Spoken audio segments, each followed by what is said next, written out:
In 1990, fossil collectors in South Dakota stumbled across a dinosaur that turned out to be a really big deal. Not just because it was a T-Rex, basically the most popular dino out there, or because it ended up in Chicago's famous Field Museum, but because of the number of bones it had. Hi, I'm Kate, and this is Minute Earth.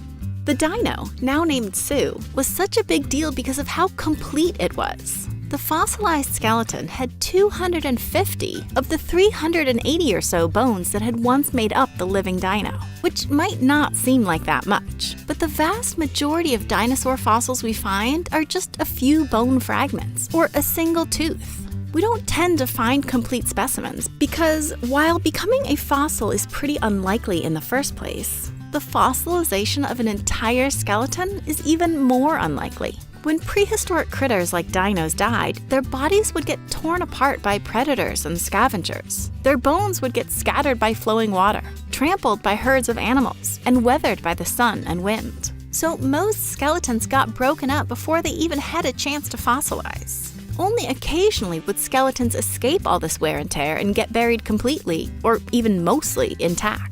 And when they did, they were often in places without the right chemistry for fossilization, so they just decomposed. Any skeletons that did fossilize still had to make it through tens of millions of years of geological upheaval that shuffled up entire layers of rocks. Even if a skeleton made it complete through all that, it still has to be discovered at the perfect moment in order to stay complete, when there's been enough erosion to expose the fossil, but not enough to weather away big parts of the fossil itself.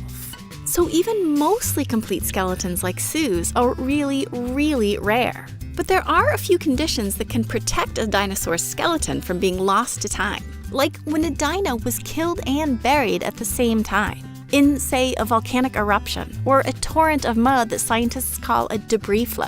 Because these skeletons got buried right away, they have a much better shot at staying intact than skeletons that just lay around for a while. Second, since smaller dinos required a lot less sediment to bury, they were more likely to get covered up, and therefore to end up complete. Finally, more common dinos, like the herbivorous Maiasaura, simply left behind more skeletons than rarer dinos did. So it's more likely that they would make it through the fossilization gauntlet whole.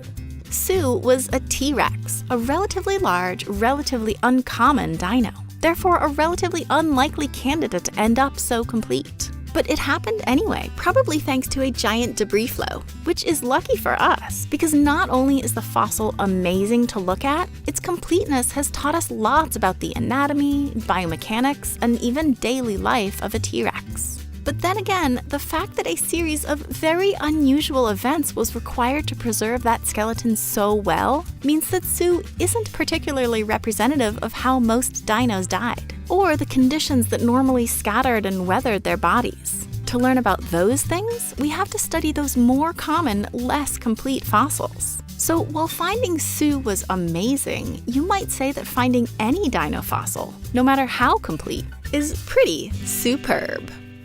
Sue is super cool, and we're so glad we got to dig into this story for you.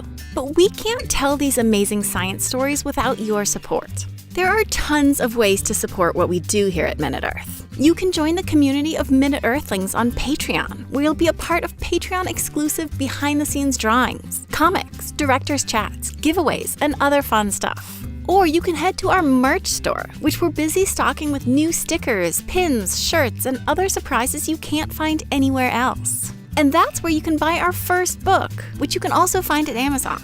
And last but not least, liking, subscribing, and sharing our videos goes a long way, and it means a whole lot to us.